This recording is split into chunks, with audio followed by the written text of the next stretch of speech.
La Biblia relata la historia de una mujer llamada Ana. ¿Ustedes recuerdan la historia de Ana? Era una mujer del pueblo de Dios que deseaba tener un hijo y aunque lo procuró junto con su esposo por mucho tiempo, pues no podía quedar embarazada. Pero un día ella oró a Dios, ¿cierto? Le pidió a Dios que por favor le concediera un hijo y la Biblia dice que Dios se lo concedió. ¿Cómo se llamaba el hijo? Samuel, ¿cierto? Ahora yo les pregunto, aunque la Biblia no registra en ese tiempo ningún otro caso como el de Ana, yo les pregunto, ¿será que habría en medio del pueblo de Dios más mujeres que querían tener hijos pero no podían? ¿Qué creen ustedes? ¿Será que había? Seguramente sí. Aunque la Biblia no registra sino solo el caso de Ana, lo más probable es que sí, porque siempre ha pasado esto, que hay mujeres que no pueden tener hijos. Ahora, yo les pregunto, ¿será que esas mujeres que eran parte del pueblo de Dios también clamaron a Dios? ¿Qué creen ustedes? Claro, las mujeres y cualquiera que quiere algo del pueblo de Dios sabe que tiene a Dios para pedirle que le ayude, ¿cierto? Así que seguramente estas mujeres sí clamaron a Dios. Ahora, otra pregunta, ¿será que todas recibieron respuesta favorable como Ana? Seguramente no, ¿cierto? Y podríamos decir por experiencia, ¿cierto?, que la mayoría no. Esa es la realidad, ¿cierto? A la cristiandad de hoy le gusta declarar y tomar textos fuera de contexto para decir que sí. Pero la realidad es que no. Si ustedes miran los milagros, los casos sobrenaturales siempre son la excepción a la regla. ¿No creen ustedes? Esa es la realidad, ¿no? El milagro es la excepción a la regla. ¿Dios lo puede hacer? ¿Qué creen ustedes? Claro que sí, y nosotros sabemos eso y oramos. Pero no es lo más común, ¿no? Todas ellas, seguramente las que estaban en ese tiempo, clamaron a Dios, pero seguramente no recibieron respuesta como Ana sí la recibió. Y muchos creyentes toman un texto histórico de la Biblia y quieren hacer con eso doctrina. Entonces, muchos dicen, si Dios sanó a Ana, a mí también, dicen, ¿cierto? Si Dios sanó a Ana, a mí también. Si Dios le concedió un hijo a Ana, a mí también me lo va a conceder, me lo tiene que conceder. Y pues resulta que ese razonamiento que suena bonito, pues realmente no es real, porque eso, el caso de Ana es un hecho histórico que está registrado en la Biblia y no es en ninguna manera una doctrina infalible como las que encontramos en la Biblia. Entonces muchos creyentes toman esos textos históricos y lo hacen doctrina, pero eso es equivocado. Lucas capítulo 4 versículo 27 dice así, miren lo que dijo el Señor Jesús, dice, y muchos leprosos habían en Israel en el tiempo del profeta Eliseo, pero ninguno de ellos fue limpiado sino Naamán el sirio. Miren, lo está diciendo la Biblia, ¿cierto? Habían muchos leprosos en ese tiempo, pero solamente uno fue sanado, que fue Naamán el sirio. Ahora, algunos preguntan, pastor, ¿y cuál es la diferencia? ¿Por qué a unos claman y Dios les responde favorablemente? ¿Y por qué otros claman y es como si Dios les negara la solicitud?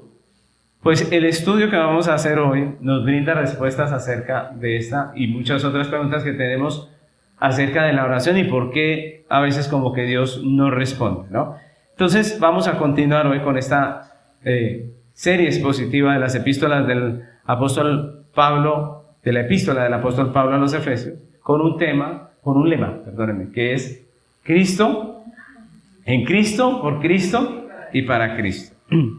En Cristo, por Cristo y para Cristo. Esta es nuestra 10ª enseñanza que se titula Dios está con nosotros. Dios está con nosotros. Y en esta ocasión vamos a estudiar Efesios capítulo 3, versículos 14 hasta el 21. Efesios 3, 14 al 21.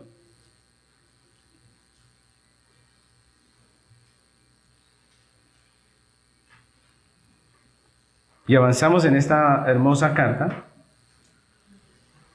Y dijimos que estamos viendo la primera parte que nos habla acerca de 9 privilegios que nos expone el apóstol Pablo para nosotros que estamos en Cristo, para la iglesia que está en Cristo. Ya hemos visto 8 de esos 9 privilegios. Quiero recordarles un poco porque es importante que tengamos esos 9 privilegios en nuestro corazón. Hoy vamos a ver el último. El primero de ellos fue que somos plenamente bendecidos, dice la Biblia, ¿cierto? ¿Desde cuándo? ¿Recuerdan? Desde antes de la fundación del mundo. El segundo es que hemos sido escogidos para Dios. Dios nos escogió, pero no simplemente nos escogió para salvación, sino que nos escogió para Él, ¿no? También dijimos como tercer punto que hemos sido costosamente redimidos. Dios pagó el precio más alto que se puede pagar, que es la sangre de su precioso Hijo por el rescate de nosotros los pecadores. Lo cuarto que vimos es que somos herederos del Padre, tenemos una herencia, ¿cierto? Lo quinto es que fuimos sabiamente dotados con medios de gracia. Dios ha puesto para la iglesia, en medio de las situaciones que vive en este mundo, medios de gracia que le ayudan, le fortalecen, le guían. Sexto, que todos los creyentes hemos sido regenerados para vida nueva. Todos los creyentes, sin excepción, hemos sido regenerados para vida nueva. El séptimo fue que todos los creyentes hemos sido hechos miembros de su iglesia. Miembros y parte importante de su iglesia. ¿Usted es miembro importante de su iglesia local? El octavo dijimos que en Cristo los creyentes somos capacitados para trabajar. Eso fue lo que vimos hace 8 días cuando hablamos acerca de nuestra responsabilidad como iglesia de mostrar la multiforme sabiduría de Cristo, ¿recuerdan? Y hoy vamos a estudiar el último de esos 9 privilegios de esta primera parte de la carta, y es que en Cristo Dios está con nosotros. En Cristo Dios está con nosotros. Entonces hoy aprenderemos cómo hacerle frente a los problemas de la vida con el ejemplo del apóstol Pablo, que en estos versículos que acabamos de leer expresa una preocupación que tiene él y nos muestra cómo él gestiona de una manera muy bíblica lo que deberíamos hacer todos los creyentes en medio de un problema. Entonces, esta es una enseñanza muy hermosa porque nos permite ver el ejemplo del apóstol. ¿Cómo gestiona Pablo su preocupación por la iglesia, ¿no? ¿Qué podemos ver nosotros aquí en este texto de la manera en que aborda el apóstol Pablo su problema, esa situación que le impacienta? Pues eso es lo que vamos a ver hoy. Así que vamos a comenzar con el primer punto. Lo primero que encontramos en este texto es su oración. Esa es la primera cosa que vemos ahí, su oración. Este texto es una expresión de oración.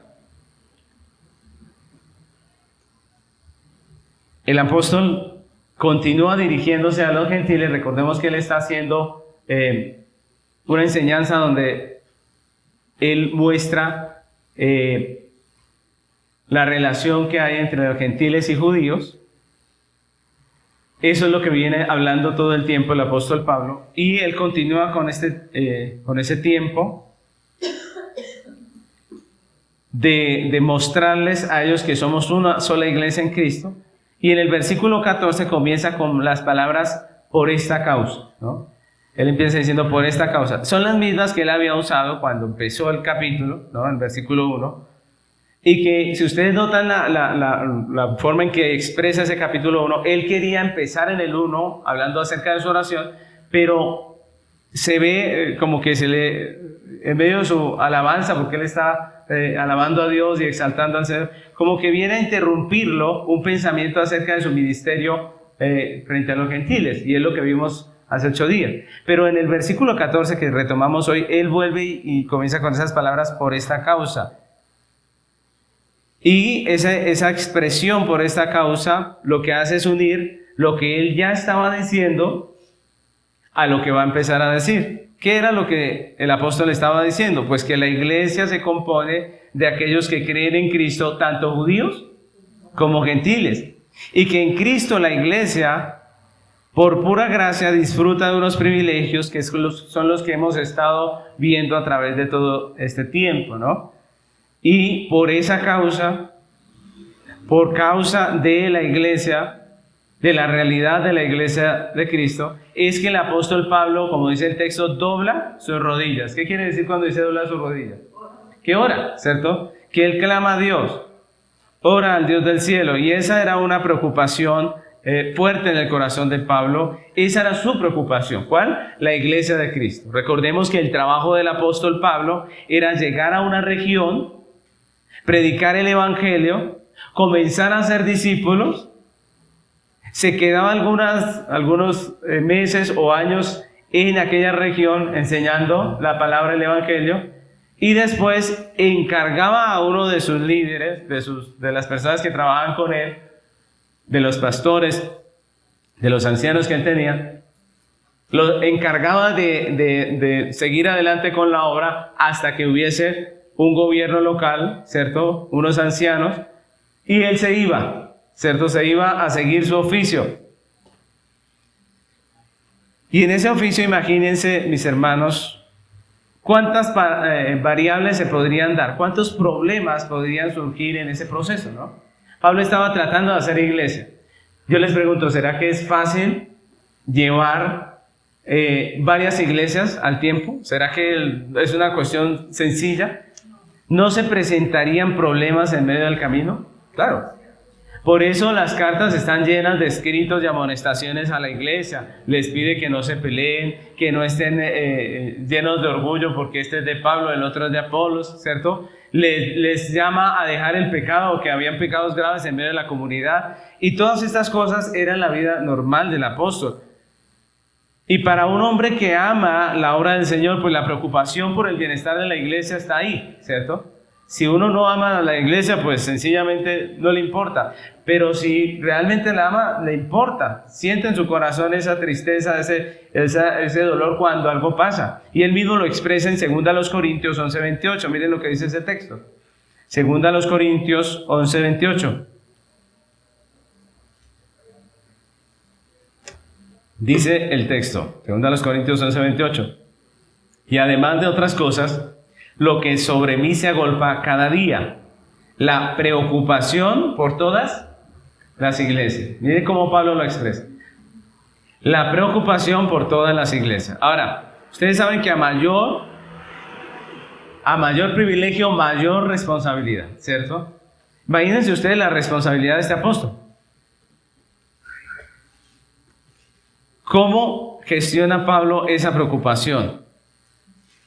Dice él que a través de la oración. Dice, ¿por esa causa qué? Doblo mis rodillas.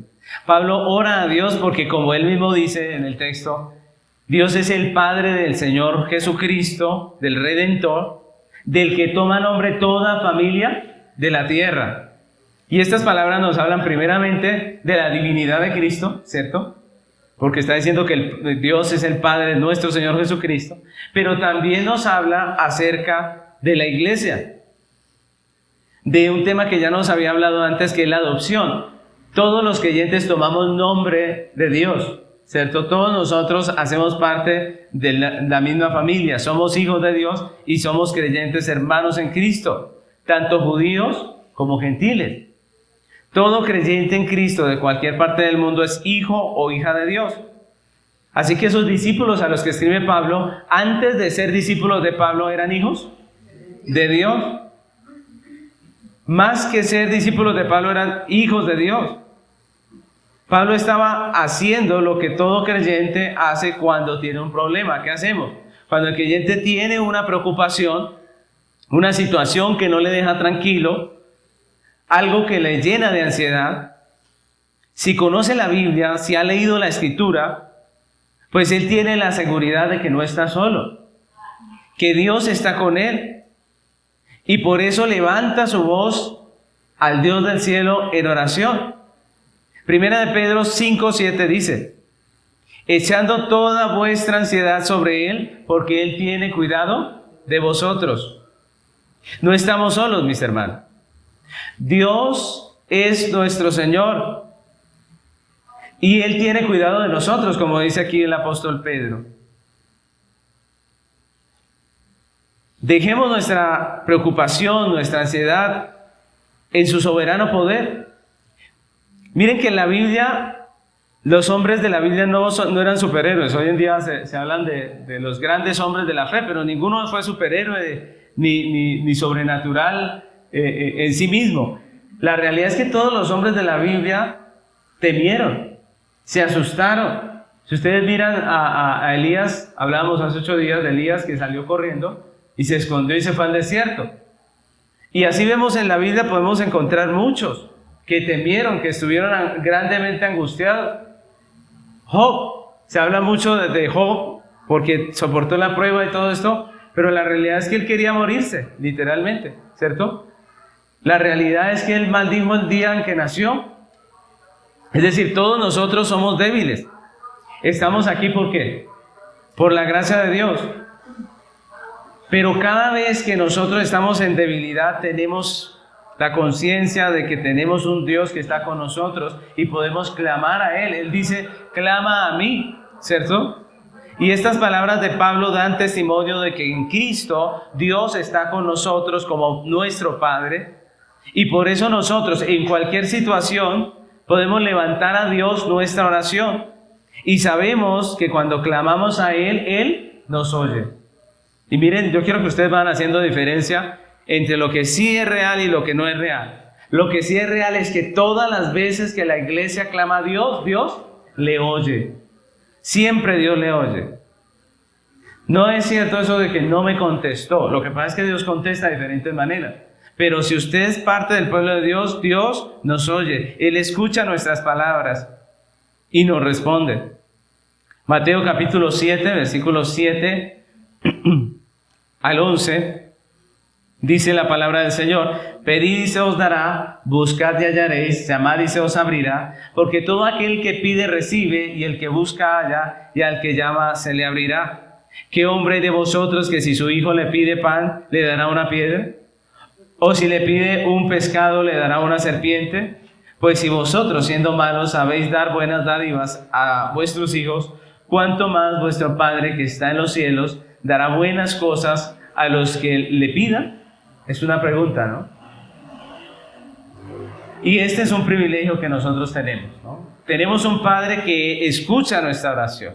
Sí, somos débiles, nos afligimos, nos llenamos de temor muchas veces, nos llenamos de angustia. Cuando no sabemos lo que va a pasar, nos ponemos ansiosos. Cuando no podemos hallarle resultado o solución a algún problema, pues lo que hacemos es ponernos inquietos. Pero podemos descansar en la soberana voluntad de Dios, en lo que Dios ha establecido y en la oración que levantamos a Él.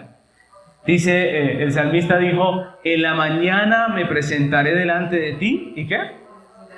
Y esperaré. De madrugadas, ¿qué dice? Me presentaré delante de ti y esperaré. Y eso es hermoso, hermanos. Nosotros tenemos a un Dios que nos escucha. Y Pablo se acoge a ese privilegio. Y en medio de su preocupación por la iglesia, él dice que eleva su oración a Dios, que Él todo lo puede, que es el Dios eterno. Ahora, lo segundo que vemos en este texto es su intención. El apóstol nos deja ver la intención de su oración. La intención del apóstol Pablo en su oración es un tema importante porque delante de Dios, mis hermanos, este es un elemento importante que define el éxito o el fracaso de nuestra petición, ¿no? De nuestras acciones, de lo que hacemos. Dios nos creó con un propósito y ese propósito es su gloria. Y cada creyente, al igual que Pablo, tiene una parte importante dentro del cuerpo de Cristo. Todos nosotros, ya lo vimos. No todos fuimos llamados a ser pastores, obviamente, pero todos tenemos una parte dentro de la obra del Señor. Si nuestra vida y oración van encaminadas a ese propósito de Dios, a ese llamado de Dios para nosotros, pues entonces tendremos respuesta favorable de parte de Dios a nuestras oraciones.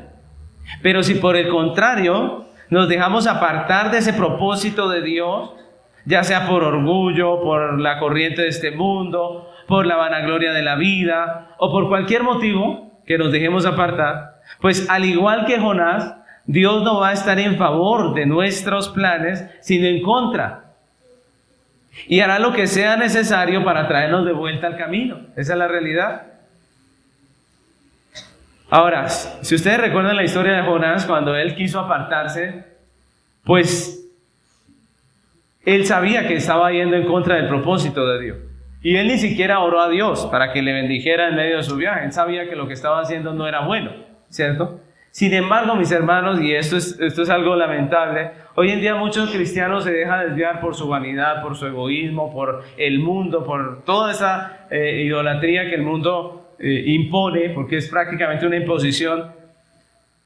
Se dejan desviar del camino, se apartan del camino y tienen el descaro de orar a Dios y decir: Señor, bendice lo que voy a hacer, que es totalmente contrario a lo que Dios ha determinado, que le aparta de lo que Dios, con lo que Dios le ha bendecido a usted.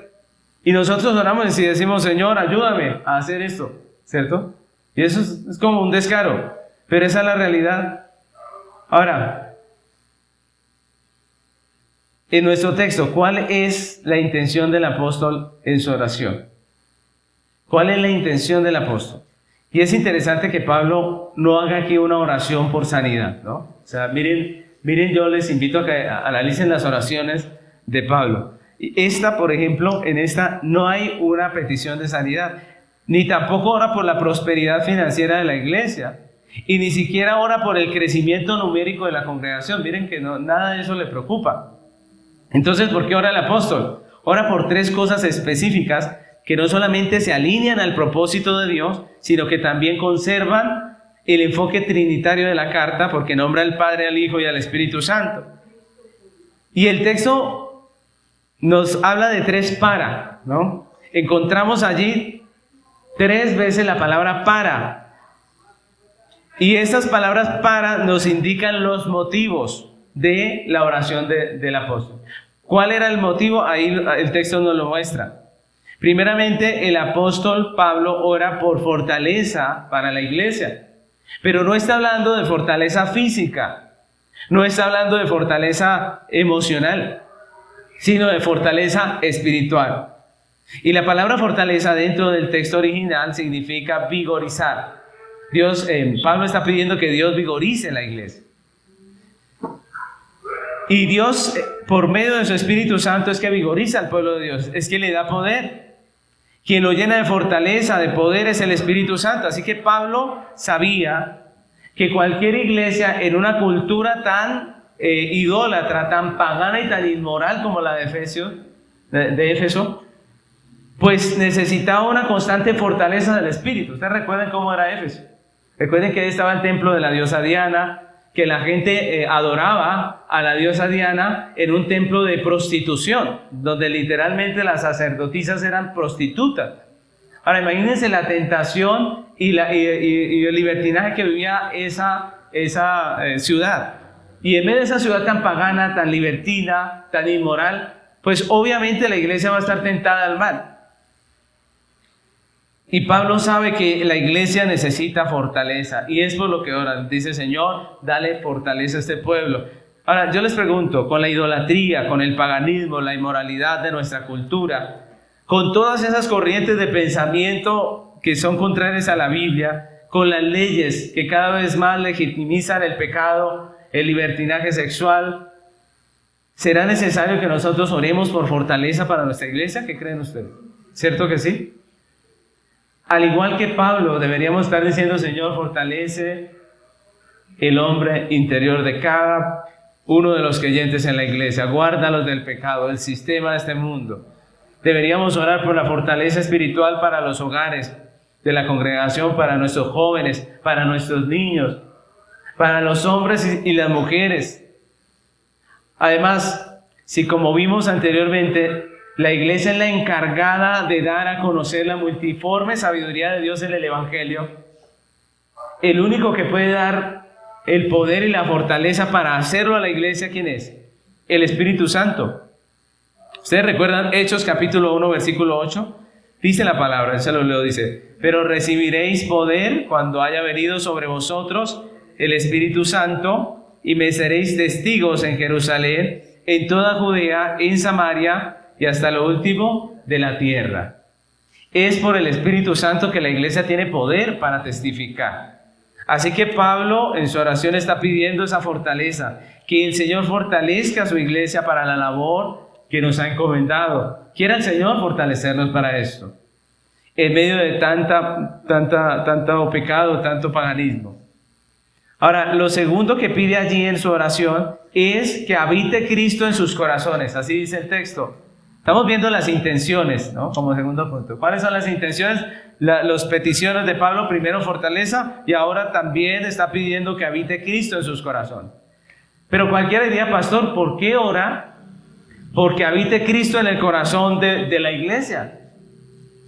Si toda persona que es salva, que está en Cristo, en él mora Cristo, ¿cierto? ¿Para qué pide esto? ¿Qué es lo que está diciendo? Pues el apóstol no está hablando de que Cristo venga a la vida de los creyentes, porque obviamente ya está, sino que habite en el corazón. Y recordemos que en esta carta el apóstol Pablo ha usado esa expresión corazón como el asiento de la voluntad. Y es una expresión que nos habla de la voluntad del hombre, ¿no? Del sometimiento de nuestra voluntad en todas las áreas de la vida al señorío de Cristo. Que Cristo habite o se siente o se entrone en el corazón del hombre quiere decir que Cristo tome la totalidad de la vida del hombre. Ahora, ustedes recuerden que el hombre es pecador y es controlado por su ego pecaminoso. Pero en la regeneración, por la fe en Cristo, Él es librado de esa naturaleza pecaminosa y comienza a morar en Él el Espíritu Santo. Y a partir de ese momento, el corazón del creyente empieza a someter su vida a la voluntad de Dios a través de la palabra revelada. Miren, y yo quiero que ustedes piensen cuando se convirtieron. Cuando uno se convirtió al Señor, ese mismo día no quedó hecho un cristiano completamente bien, ¿o sí? No, seguramente uno parecía más del mundo que de Cristo. Y a los 3 meses todavía no estaba perfecto, porque esto es un camino de santificación. Pero cada vez más el creyente va sometiendo aspectos de su vida al señorío de Cristo, vamos aprendiendo a vivir de la manera correcta, y eso es crecimiento cristiano. Y a medida que la iglesia crece en el Señor, puede comprender la inmensa grandeza del amor de Dios, como dice Pablo en ese texto.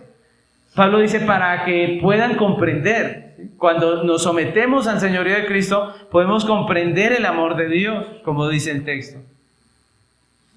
Ese amor que es grande. Y de esa grandeza habla el apóstol Pablo allí, y se esfuerza por describir esa grandeza del amor de Dios que podemos conocer los que estamos en Cristo.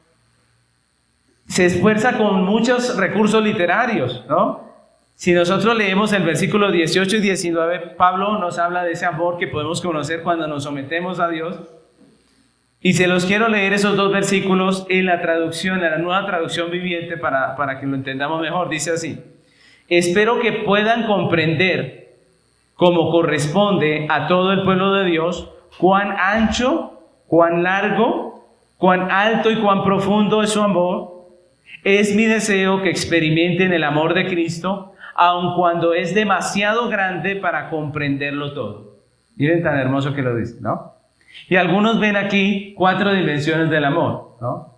Lo ancho, lo largo, todas esas cosas, y a cada cosa de esas le tienen su historia. Pero eso es más una inferencia, ¿no creen ustedes? El texto no está hablando de 4 dimensiones del amor. Lo que está haciendo el apóstol Pablo es usando todos los recursos a su alcance para transmitirle a la iglesia que el amor de Dios, ¿cómo es?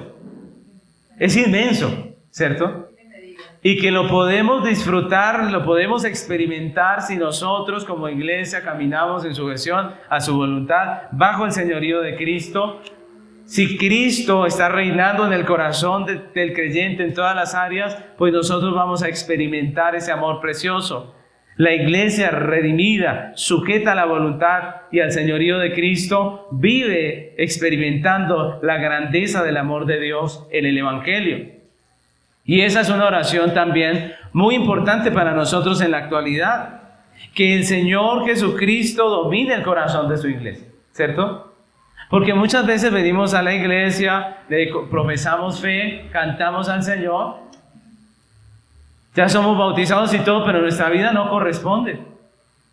Nuestra realidad no corresponde a lo que dice Dios. Y eso es cuando Dios no está dominando su vida. Cuando usted sabe que algo es pecaminoso, usted lo practica, usted como cristiano está caminando en desobediencia y eso muestra que hay un área de su vida que no está bajo ese control, ese dominio que dice aquí el texto. Entonces oremos al Señor, pidámosle al Señor que el corazón de la iglesia esté sometido a Cristo, a su voluntad, a su evangelio, como lo hace el apóstol Pablo aquí. Ahora, la tercera cosa por la que el apóstol Pablo ora, porque estamos viendo la intención del apóstol y las cosas por las que él está orando. Entonces, la tercera cosa que pide aquí es la plenitud de Dios para su iglesia. Pablo dice en el versículo 19, para que sea lleno de toda la plenitud de Dios. Que seamos llenos de toda la plenitud de Dios.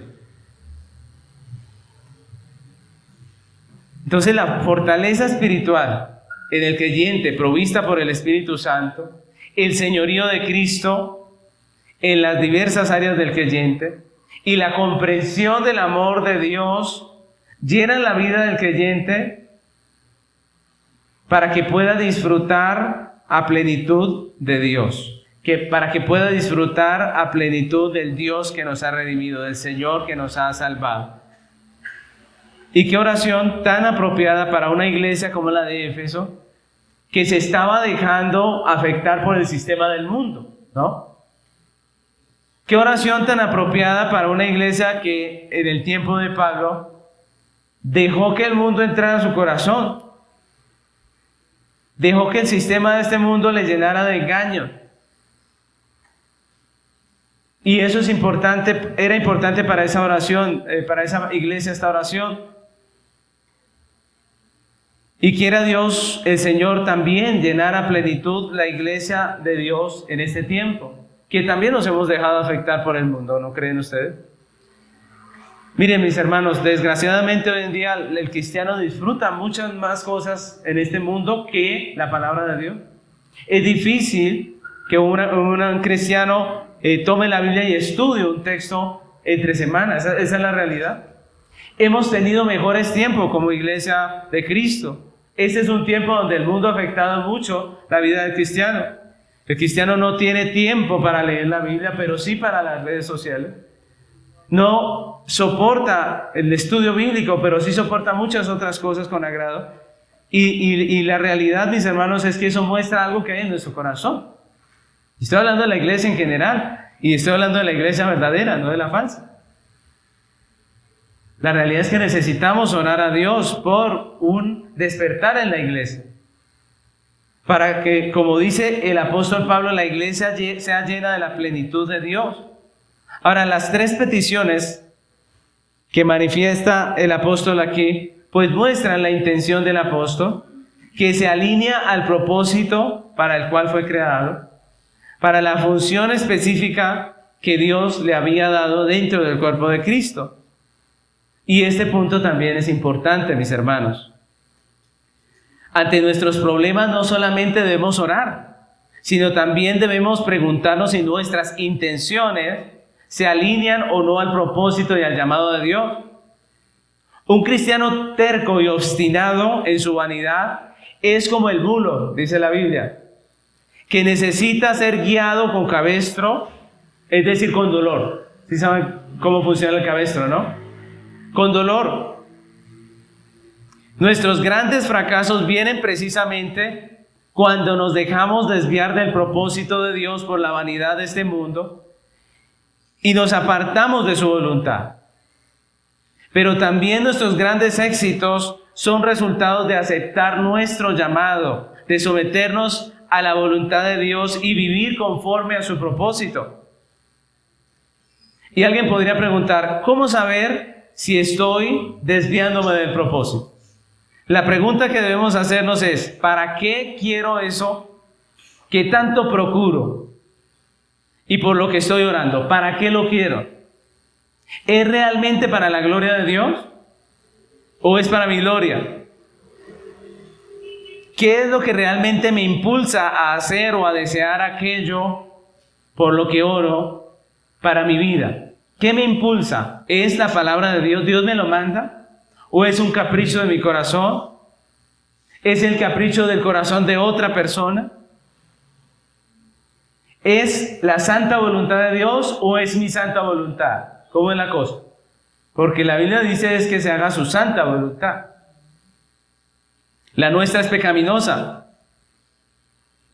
¿Es su santa voluntad o es mi deseo pecaminoso? Ahora, lo tercero que encontramos en este texto, que vemos aquí de la oración del apóstol, ya hemos visto dos puntos. En el primero vimos su oración, en el segundo vimos su intención. Y ahora vamos a ver su confianza. ¿En qué confía el apóstol Pablo? ¿Cuál era esa confianza sobre la que se apoyaba la seguridad del apóstol Pablo? En los versículos 20 y 21 podemos ver que se fundamentaba en algo que es inconmovible. Y vamos a ver cómo el apóstol tenía una seguridad y una certeza, una fortaleza, porque su confianza estaba fundamentada en el Señor. Vamos a ver en qué se fundamentaba. Primeramente, su confianza se fundamentaba en Dios. Pablo dice que su confianza estaba en aquel. Así empieza diciendo ese texto del 20. Dice que aquel, refiriéndose a Dios, él confía en quién, en Dios, ¿no? Para elevar su oración a él. Pero la confianza de Pablo en Dios se manifiesta no solamente en que él oraba a Dios, sino en su obediencia también. Él estaba cumpliendo el propósito de Dios y haciendo aquello para lo cual Dios le llamó. Y eso debemos tenerlo muy claro, mis hermanos. La oración no es mágica. Es un diálogo con aquel que ya nos dijo qué era lo que debíamos hacer por su palabra. Pablo oró para que los creyentes crecieran en el conocimiento del amor de Dios en Cristo por el Evangelio, pero también les enseñó el Evangelio. Y eso es confiar en Dios. Miren que confiar en Dios no es solamente orar. Él oraba, pero él también estaba haciendo. Y si confías en Dios para la salvación de tus hijos, ora, pero también enséñale. Dedícales tiempo, escúchalos, ámalos, disciplínalos. Oras por provisión, pero sé diligente en tu trabajo y justo en la administración de los recursos. Oras para que Dios guarde de pecado tu corazón, pero debes alejarte de la tentación. Oras por crecimiento en la fe, pero debes congregarte. De lo contrario, solo te estás engañando. Pablo ora, pero él hace su parte. Él sabe que tiene una parte que hacer. Y ora a Dios, porque sabe y descansa en la capacidad que Dios tiene para hacer las cosas. Nosotros debemos confiar en Dios. Y si confiamos en Dios, no solamente oramos, sino hacemos su voluntad. Otra cosa en que pone su confianza el apóstol Pablo es en el poder de Dios, ¿no? No solamente en Dios y su carácter, sino en su poder. Específicamente él dice en el texto. Pablo sabía que su trabajo con la iglesia tenía un límite, ¿no? Él enseñaba y hacía hasta un punto. Y llegaba hasta ahí. Y eso es importante saberlo. Hay pastores que creen que pueden hacer más. Nosotros podemos enseñar y disciplinar. Pero no podemos obligar a nadie a hacer nada, ¿o sí? No está bien. Nosotros no obligamos a nadie a hacer nada. Si usted cree en Dios y cree en el Evangelio, se congrega, asiste.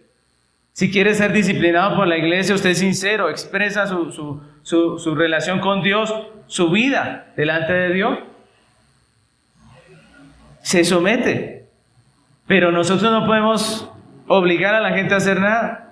Y Pablo lo sabía que él llegaba hasta un punto, pero también entendía que para Dios no hay ningún límite. Él es todopoderoso. No hay nada que sea imposible para Él. Pablo sabía que Dios podía hacer todas las cosas mucho más abundantemente de lo que nosotros pedimos y entendemos, y que ese poder actúa en nosotros, sus hijos, la iglesia, el pueblo de Dios. Así que sé diligente en hacer lo que tienes que hacer, hasta donde se puede, pero descansa en el poder de Dios. Él puede llegar hasta donde nosotros no podemos llegar. Él puede hacer todo lo que nosotros no podemos hacer. Él puede lograr lo que para nosotros es imposible. Descansemos en el poder de Dios. Hagamos nuestra parte con nuestros hijos y descansemos en oración en el poder de Dios. Hagamos lo que podamos en nuestra familia y oremos al Señor. Descansemos en su poder. Por último, vemos que la confianza del apóstol Pablo también se fundamenta en el propósito de Dios. Y esto también es un punto muy importante. Si Dios no responde como pedimos, no es cuestión de poder, sino de propósito. No es que Dios no pueda, sino que Dios no quiere. En el plan de Dios, las dificultades, los problemas, el sufrimiento, tienen un propósito. A muchos no les gusta aceptar esto y quisieran ni escucharlo, pero esa es la realidad. En el propósito de Dios, todas esas cosas tienen un propósito. Tienen una razón de ser. Primera de Pedro 5:9 dice, 9, vamos a leerlo hasta el 11.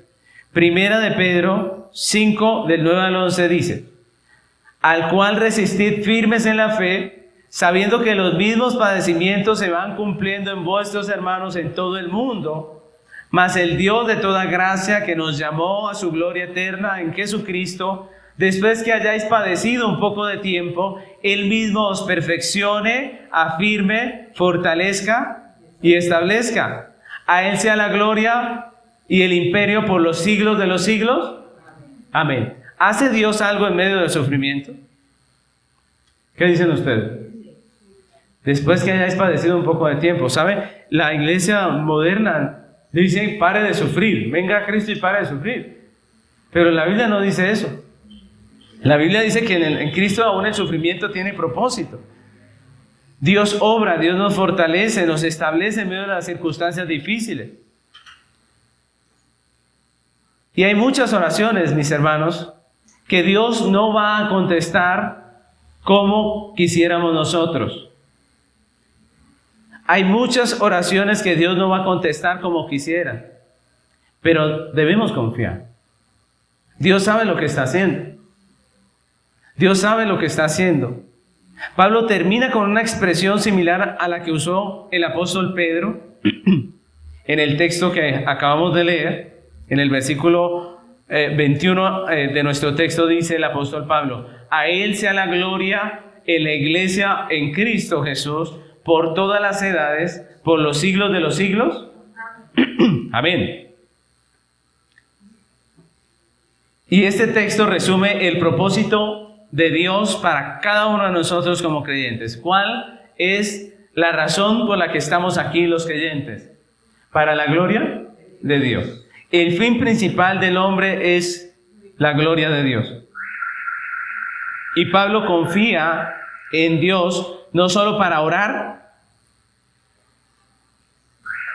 no solo para clamar a Él, sino también para someterse a su plan. Ese plan que redunda en la gloria de Dios. Confiamos en el poder de Dios, pero conforme al propósito de Dios. Oramos expresando nuestro deseo, pero sometidos a su plan. Jesús mismo oró al Padre diciendo, miren lo que dice Mateo 26:39. ¿Qué dijo Jesús? Yo declaro y yo decreto.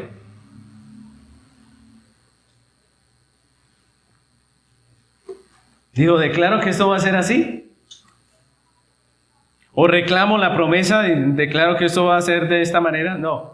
En Mateo 26:39 Jesús dice, el Evangelio de Mateo dice, yendo un poco adelante, se postró sobre su rostro orando y diciendo, Padre mío, si es posible, pasa de mí esta copa, pero no sea como yo quiero, sino como tú. Miren esa oración del Señor, ¿no? Y es una oración muy sincera, ¿cierto? Porque Él está expresando su voluntad, está diciendo, Señor, no quisiera pasar esta copa, ¿cierto? Es lo que dice. Pero no sea como yo quiero, sino como tú. Miren cómo la expresión del Señor es sometimiento al plan de Dios, ¿no? Él expresa su voluntad, pero se somete a su plan. Y mis hermanos, esto contesta, estas tres cosas, contestan la pregunta que hacíamos al principio, de por qué algunos sí y otros no. La realidad es que, como hemos visto en estos 3 puntos, es que primeramente nuestro Dios nos llama a nosotros a orar, a someter nuestra oración a Dios, a confiar en Él, pero Él nos enseña también que Él tiene una soberanía, que Él tiene unos designios. Nos enseña que muchas oraciones no son contestadas, primero porque no oramos, ¿cierto? La Biblia dice que no tenéis porque no oras. No tienen porque no oran, ¿cierto?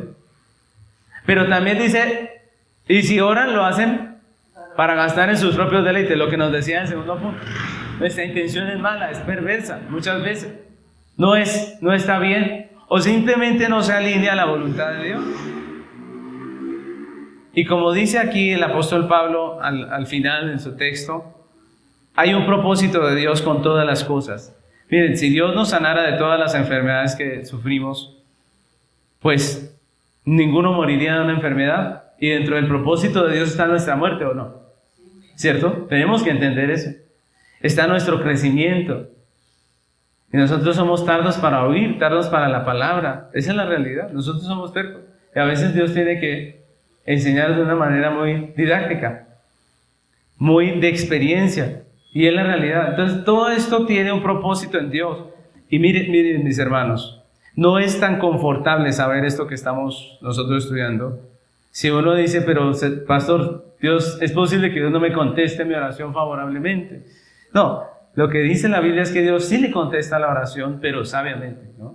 Dios sabe lo que nosotros necesitamos. Y en medio de los problemas de la vida, debemos confiar en Dios, no solamente para orar, sino también para obedecer, para hacer conforme a su voluntad. Debemos confiar en que Él es poderoso para hacer todas las cosas mucho más abundante de lo que pedimos o entendemos. Pero también debemos confiar en su soberano propósito. Oramos expresando nuestro deseo, pero sometiéndonos a su plan. Como Jesús. Jesús dijo, Señor, si es posible pasa de mí esta copa, pero no se haga como yo quiero, sino como tú. ¿Tenemos esa disposición al orar así? Oramos encaprichados con que Dios responda como nosotros queremos. Cierto que muchas veces nosotros lo que queremos es torcerle el brazo a Dios y hacer que Él haga exactamente lo que nosotros queremos. Ahora, la preocupación se puede definir como la incertidumbre del futuro. Eso es la preocupación. Usted no sabe qué va a pasar en el futuro. Y resulta de pensar en una cantidad de variables que, aunque no sean realidad en el momento, podrían llegar a serlo, ¿cierto? La preocupación es eso. Muchas veces nos preocupamos por cosas que pueden pasar en nuestras vidas o en nuestra salud o en nuestros hijos y no han pasado, ¿cierto? Pero como uno sabe que podrían llegar a pasar, se llena uno de angustia, de temor, de todas estas cosas. Y es que Dios le dio autoridad al hombre, le dio dominio, pero todo eso es muy limitado, ¿no creen ustedes? Nosotros tenemos dominio hasta un punto y en muchas situaciones no podemos asegurar que las cosas van a salir bien, ¿cierto? Nosotros, por ejemplo, nos comprometemos a comprar una casa porque tenemos un empleo y tenemos una mensualidad, decimos alcanza el presupuesto y decimos todo va a salir bien, pero estamos pagando y de repente nos sacan del trabajo o algo pasa o hay un gasto que no esperábamos y nos toca acudir a esto y resulta que las cosas no se dan como queríamos, no se dan como pensábamos, ¿cierto? Esas cosas pasan. Entonces, ante toda esa incertidumbre, pues se crean esa angustia, esa preocupación. Constantemente el hombre se enfrenta a situaciones muy similares a la que acabo de decir y por eso los indicadores de estrés están siempre elevados, ¿no? La pregunta es, ¿cómo tener paz en medio de tanta incertidumbre? Pues el Señor nos ha enseñado en este estudio que ante los problemas de la vida debemos recordar que Dios está con nosotros. y que podemos orar a Él, pero no solamente oramos, sino que también debemos corroborar que nuestras intenciones se alinean a su voluntad, a su propósito santo, al llamado que Dios tiene para nosotros como cuerpo de Cristo, como miembros de la iglesia local. Y por último, debemos confiar en su bondad, en su sabiduría, en su absoluto poder y someternos a su plan. Él sabe lo que está haciendo y todas las cosas redundan en el bien del pueblo de Dios. De eso podemos estar seguros. Dios sabe lo que está haciendo y todas las cosas ayudan para nuestro bien. La pregunta es, ¿podemos nosotros también descansar en Dios? ¿Podemos nosotros también hoy, en medio de las circunstancias que estamos viviendo, decir, yo dejo todo esto en la presencia de Dios y descanso? ¿Podemos nosotros, como dice el apóstol Pedro, dejar toda nuestra ansiedad sobre Él porque Él tiene cuidado de nosotros? Esa es la invitación de Dios hoy a través de este texto. Dios está con nosotros. Oremos y descansemos en Él. Amén. Así que yo les invito a que se pongan sobre sus pies y le pidamos a Dios que nos ayude. No es fácil descansar en Dios cuando las circunstancias son contrarias, ¿no creen? No es fácil poder someternos al soberano propósito de Dios cuando lo que Él ha decidido a nosotros nos duele en el corazón, ¿no creen? Es muy complicado. Si a nosotros nos duele, nosotros quisiéramos que la situación cambie. Pero Dios es soberano. Así que les invito a que oremos hoy a Dios y le pidamos que nos ayude a crecer como creyentes, a poder disfrutar de ese amor que es tan grande como Pablo nos está enseñando en esta carta. Oremos. Señor amado, te damos gracias por tu palabra. Este es el 9º privilegio que nos enseñas, el último de la lista, y queremos agradecerte porque es un privilegio maravilloso. El hecho de que en Cristo Dios está con nosotros. El hecho de que no estamos solos, que tenemos a Dios, que en medio de nuestras más difíciles circunstancias clamamos a Dios y Él nos oye y nos responde. Que como dice el apóstol Pedro, tú tienes cuidado de nosotros, Señor. Gracias por tu misericordia. Gracias por tu divino poder. Gracias por todo lo que haces. Ayúdanos cada día. Ayúdanos a vivir de acuerdo a tu palabra. Ayúdanos a anhelar lo que es conforme a tu propósito. Ayúdanos, Señor, a ser conforme a tu voluntad. Permítenos, Señor, ser sabios para no terminar huyendo del plan que tú estableciste para nosotros. Como Jonás, guárdanos, Señor. Ayúdanos a hacer lo que corresponde. Ayúdanos a vivir para lo que estamos en esta tierra, para tu gloria. No nos dejes desviar por la vanidad de este mundo, por las cosas de este mundo. Ayúdanos a someternos a tu voluntad, que podamos experimentar el amor de Dios, que es tan grande y maravilloso, como ha descrito aquí el apóstol. Ayúdanos, Padre Celestial. Rogamos tu gracia sobre nuestras vidas, para que aprendamos a aceptar tu soberano plan. Que podamos orar expresando nuestra voluntad como lo hizo el Señor Jesucristo, pero también sometiéndonos a tu plan. Que aprendamos, Señor, a vivir para ti.